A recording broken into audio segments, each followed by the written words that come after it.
그 얘기도 사실 안 해도 될 것 같아요. 김봉현 교수님도 좀 전에 마지막 부분에서 그 부분을 언급해 주셨고, 다들 뭐, 이 이후로도 그 좋은 예들을 보여주면서 다른 선생님들이 하실 것 같은데, 어쨌건 저는 그 전통이라는 거에 대해서 항상 그 생각을 가지고 있던 거는 우리가 전통 건축이다라고 얘기를 하는데 그 부분에 대해서도 좀 생각해 볼 필요가 있어요. 그러니까 옛날 건축이다라는 것과 전통 건축이다라는 것 구분이 돼야 되지 않나 그런 생각이 들고 그런 부분이 애매한 부분이 굉장히 많기 때문에 아까 김원희 선생님 이제 그 강의 초기부터 그런 말씀을 짚고 넘어가셨던 것 같은데요. 그러니까 어디부터를 우리 한옥이라고 보아야 될 것인가라든지 어디까지 지금 우리가 가고 있는지라든지 이런 생각을 해봐야 될 것 같은데 어쨌건 제가 말씀드리고자 하는 거는 그 옛 것을 전통이라고 우리가 헷갈려서 얘기한다면 안 되겠다라는 거죠. 그러니까 전통이라는 것은 항상 새로이 태어나야만 저는 전통일 거라고 생각을 해왔는데 사전을 이제 막상 찾아보고 좀 당황스러웠던 거는 옛 것이라고 보는 할 수 있는 것들도 전통에 들어가는 걸로 나와 있더라고요. 근데 저는 그렇게 정의하고 싶지는 않았었어요. 그래서 사전의 도움을 사실 좀 받고 싶었었는데 좀 그 전통에 대한 좀 더 긴 설명으로 들어가서는 이제 조금 그런 얘기들이 나오더라고요. 전통은 같은 문화유산이라 하더라도 현재의 생활에서 볼 때 어떤 주관적인 가치 판단을 기초로 하여 파악된 것을 말하며 반드시 연속성을 필수 조건으로 하지 않아도 된다. 이런 말들도 굉장히 재밌는 것 같아요. 그러니까 연속성, 뭐 그런 것도 가지고 생각을 하려면, 그 아기먼트 하려면 굉장히 많은 그런 아기먼트 할 수 있을 것 같습니다. 그래서 이런 것들은 쉽게 사전이나 그 여러 군데를 통해서 찾아볼 수 있는 내용들이니까 다음 페이지. 간략하게 좀 생각을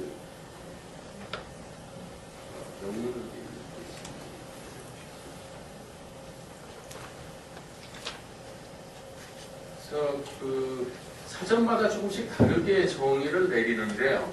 그 트래디션에 대해서 사전마다 약간씩 다르게 정의를 내리는데 이렇다 하게 제가 보여드리고 싶은 정확한 어떤 그거는 못 찾았어요. 하지만 아무튼 이어져 내려오는 어떤 생각의 패턴이다. 아니면 액션의 패턴이거나 어떤 행위의 패턴이다.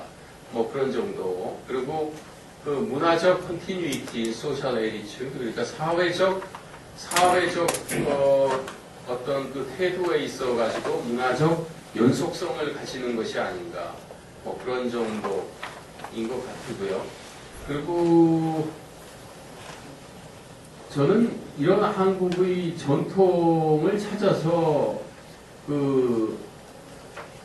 그거를 한국의 전통으로 그냥 끝내고 그거는 전혀 의미가 없다라고 봅니다. 그래서 결국은 이런 것들이 정말 서양뿐 아니고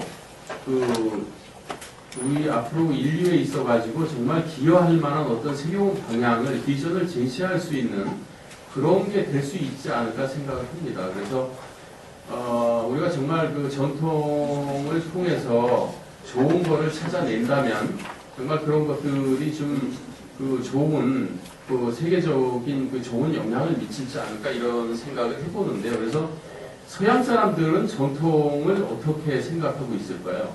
한번 생각해 볼 필요가 있습니다. 그러니까 제가 몬테나에 여러 해 있었던 적이 있는데 대학교에서 강의도 하고 이제 실무도 하면서 근데 몬테나 사람들은 한결같이 여기는 카우보이 동네고 전통이 없다라고 생각하더라고요.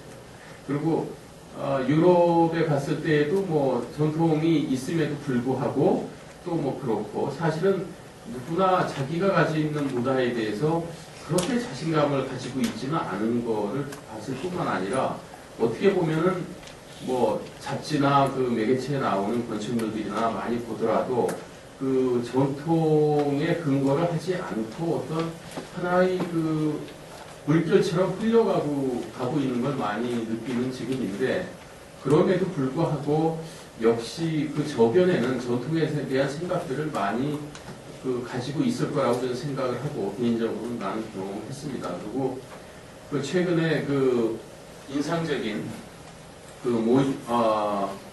모리슨이라는 그 학장이 하버드에 새로 왔어요. 근데 하버드에서는 굉장히 반발이 많죠, 교수님들이. 왜냐하면 거기는 그동안의 전통이 있다고 생각했는데, 그로키우스 이후로 카펜터가 뭘 만들고 뭐 하는 이런 기본적인 건축의 어떤 그 물성을 토대로 한 전통이 있다고 생각했는데, 그와 상당히 다른 생각을 가진 분이 오셨어요. 근데 그분이 그 취임사를 하면서 인용을 했던 구절이 있는데, 놀랐어요. 그분은 이제 이 인용 구절부터 모든 걸 시작해서 얘기를 했습니다. 근데, 그게 1940년에 월터 벤자민이 했던 말인데, in every era, 그러니까 모든 시대에 있어서 to attempt must be made anew. 그러니까 새롭게 모든 것들을 만들어져야 할 것이다. To rest tradition. 그러니까 트레디션을 가지고 우리가 뭔가를 만들어 나가기 위하여 away from conformism that is about to overpower. 그러니까 전통을 너무 고수해가지고 바뀌지 않는 어떤 결정체로 믿고 고수하고자 하는 사람들과 싸워나가면서 뭔가 새롭게 만들어야 될 것이라는 건데, 우리가 건축가로서. 하지만 그런 것들은 역시 그래도 트레디션에서 토대를 두어서 만들어야 될 것이다라는 것부터 이제 취임사부터 시작을 했는데, 어쨌든 아까 김국렬 교수님도 강의 마지막에 유사한 말씀 해주셨던 것 같습니다. 그래서 그리고 또 몇 차례 아른지기하고 미팅도 하고 관계자분들이나 여러 교수님들이나 미팅을 하면서 느꼈던 것도 아마 같은 거였던 것 같아요. 그러니까 우리가 여기에 한옥을 가지고 형태적으로 나타나는 어떤 그런 전통을 잇는 그런 옛날 건축을 연상시키는 그런 것만을 여기서 우리가 생각하는 건 아니다. 뭔가 새롭게 제시할 수 있는, 그러니까 새롭게 제시할 수 있는 어떤 전통이어야 된다라는 데에 공감들을 하셨던 것 같습니다. 그래서 저도 그 말씀을 이 자리를 빌어서 전하고, 또 질문 혹시 있으시면 잠깐 답변 이제 하고 마치도록 하겠습니다. 아니면 나중에 그 질문을 공식적으로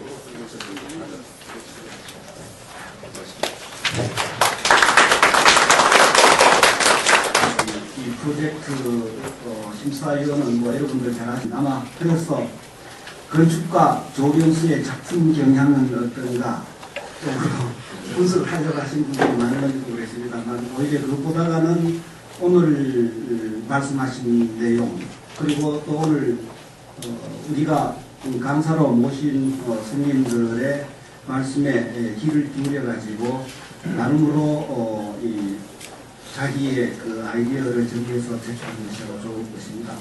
이번에 지금 조경수님 하신 말씀에 연관지어 가지고 한 개만 말씀을 드리고 실까하는데, 저희가 지난 한 2년 동안 준비를 해가지고 하회마을하고 양동마을을 세계유산으로 금년 1월에 신청을 했는데, 신청할 때에 이 두 마을의 이름을 어떻게 지을까를 거의 한 1년 동안 고민을 했습니다. 시기하게서 이 전통마을 하회 양동으로 해야 되느냐 안 해야 되느냐 하다가 그쪽으로 안 했는데, 다시 얘기하면은 트레디셔널 빌리지 오브 코리아 하회 양동으로 안 하고 히스토릭 빌리지 오브 코리아 하회 양동으로 그렇게 했습니다. 그것도 아마 여러분들이 이 프로젝트 하는데 좀 도움이 되지 않을까 싶습니다. 쉬는 시간은 지금 정확하게 3시네요. 3시 20분에 다시 이 자리에 모이겠습니다.